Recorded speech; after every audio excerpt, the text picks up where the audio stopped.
how to make the best restaurant quality turkey melt at home and save lots of money.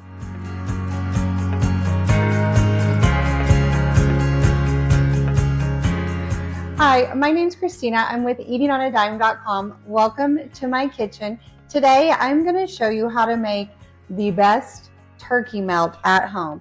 It's not hard, but I find when making sandwiches at home, if you pay attention to the little details, it really gives it that wow factor that really makes it taste extra good, and it doesn't take a lot of time. All right, do not forget, we have always linked the recipe in the description below, so make sure you check that out. If you cannot find it for some reason, just Google Eating on a Dime turkey melt and it'll pull right up for you. You guys are going to be surprised how easy this is to make at home, but it's going to taste just like you got it from your favorite sandwich shop. All right, let's get cooking. So to make a really good turkey melt, you need sourdough bread. That's really important, so don't skip that step. It makes this sandwich. It makes it taste amazing. So definitely use sourdough bread. So for this recipe, we're using sourdough bread. I am using Deli Turkey today. You can use leftover turkey. So if you have any leftover turkey from Thanksgiving, it goes great in this turkey melt sandwich. We are also using provolone cheese. We're gonna get it nice and melted. Tomatoes, mayonnaise, and of course, bacon. So for the recipe, you do need bacon slices that are already cooked. Just use whatever bacon you prefer. You can cook it in the microwave. You can cook it on the stovetop. Today, I'm just going to use pre-cooked microwave-safe bacon. My sister Carrie and I love this Black Label brand. You can find it at most grocery stores. You can find it at Walmart. You can find it at Sam's Club. It tastes great. It is a little bit higher of a price point, but I think the value is there and it's worth it. For each sandwich, these are big sandwiches, we use 3 slices of bacon. I'm going to show you guys how to make one sandwich today, and then you can just double it or triple it based on your family size. So for the one sandwich, I am going to need 3 slices of bacon. So I'm going to go ahead and just get that ready here and get it microwaved. I got to see how long it takes. It takes about 15 seconds. When I microwave this, just for easy cleanup, I put the bacon in between 2 paper towels. And like I said, it just takes 15 seconds because it's already cooked through. We're just heating it back up.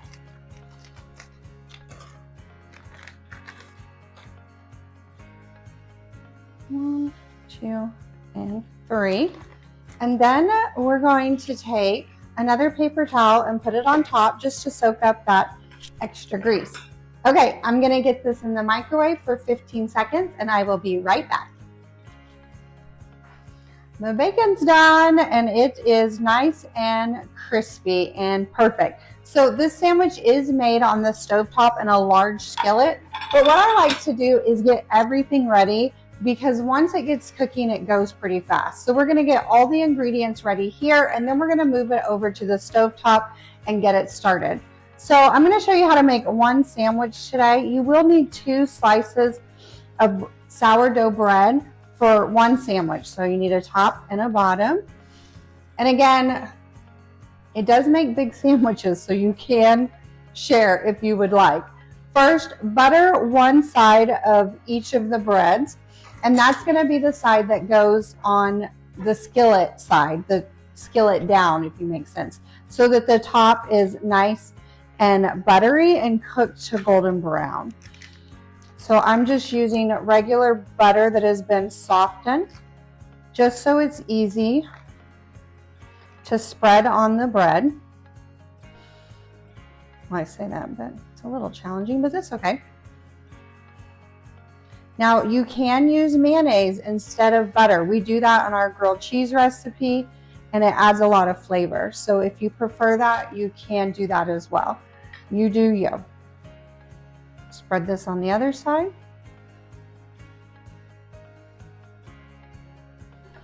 And a little bit more. It's probably about a tablespoon of butter per sandwich just because these are big, but you can definitely use more or less based on your preference. So my favorite thing about making food at home is it's easy to alter based on what you like and what you don't like. Okay, our bread has been buttered. Now I'm going to slice up a tomato. A traditional turkey melt has sliced tomatoes in it, so I'm going to include it in today's recipe. Now, if you don't like tomatoes, definitely just leave it out. Most of the kids in my household will not want tomatoes on theirs. What's great about making this sandwich at home is that they can each make their own or tell you what they want on their own, and you can definitely customize it per each family member, and it can be specialized. So I'm just going to slice up one tomato, and we're just going to have that set aside for now.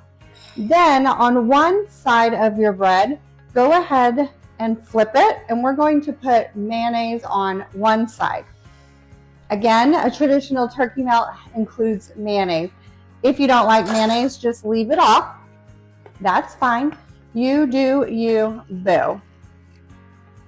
For this recipe, I just like to put it on one side. I find that it's too much if it's on both sides. So we're just going to include it on one piece of the bread just to add a little extra flavor for our sandwich.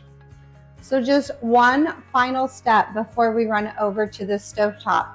And this is, again, just based on my personal preference. I like to heat the turkey through just to make sure it gets all the way heated through.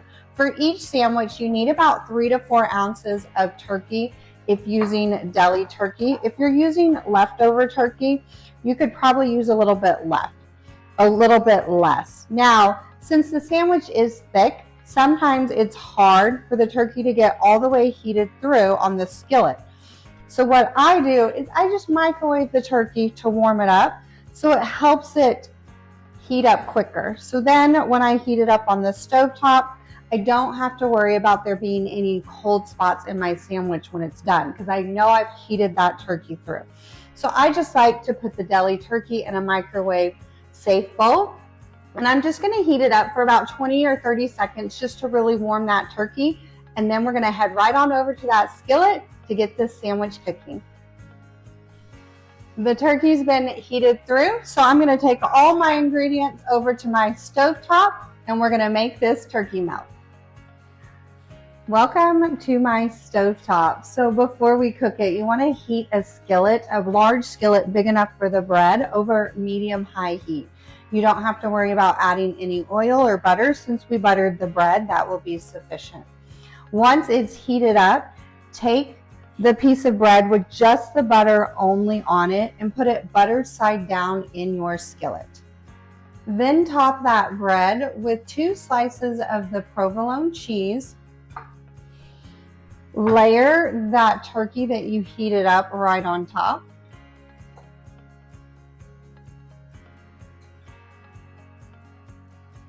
And you can definitely use more or less based on your preference. Top with the 3 slices of cooked bacon. I just chopped this in half real quick, just so it's easy to lay on top of the sandwich. Ooh, it's already looking good. More bacon the better is my theory. Perfect. Then top with some sliced tomatoes.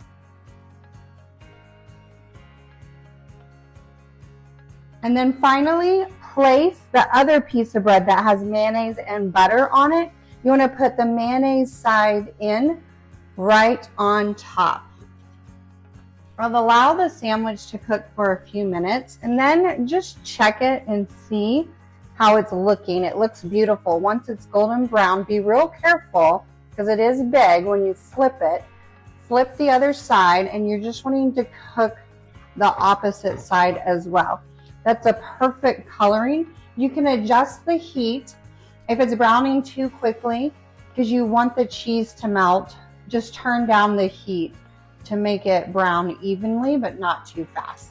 So now we're gonna let this side cook for a few more minutes as well. Once the other side is golden brown, just remove it from the skillet to a serving plate. And then the sandwich is ready to slice and enjoy. So when I make these at home, I usually cut it in half, right down the middle. And honestly, these sandwiches are so big, we can each have one half, but it just depends on how hungry you are. The secret to making this is to not get the heat too high on your skillet. You might start to get in a rush and you really want to crank it up. And that's when you're going to risk the bread getting burnt and just not tasting so well. And the cheese won't be as melted. So you want to keep it on like a medium low heat and just be patient. It does take a few extra minutes longer, but I promise it's worth it. Let's talk about how to serve it. This is a very hearty, filling sandwich. I serve it with a salad. Nothing like sandwich in a salad. I'm actually having this for dinner tonight. I'll be making the rest of my family this as well based on their preferences, and we're going to serve it with a big salad, and it's going to be awesome and delicious. If this is for lunch, it is great served with chips, or you can do some air fryer French fries, or even some air fryer veggies if you want to keep it healthy. Go to Eating on a Dime and you can search all sorts of side recipes there as well. It's awesome. This is best served right away while it's hot and fresh. You want to make it, serve it, and enjoy it. Thank you so much for joining me today in my kitchen. I hope I inspired you to make your favorite restaurant quality sandwiches at home. Carrie and I, my sister, are on a mission to help real families eat real food at home on a budget. So don't forget to like and subscribe so you don't miss any more of our easy and delicious recipes. We have a lot of fun and we hope you guys enjoyed it along the way. All right, this recipe is linked in the description below. Make sure you check it out, as well as some of our other favorite sandwich recipes that you can find in that post as well. All right, friends, it is dinner time. I gotta go eat, but thank you guys for joining me today, and I will see you guys next time. Bye, friends.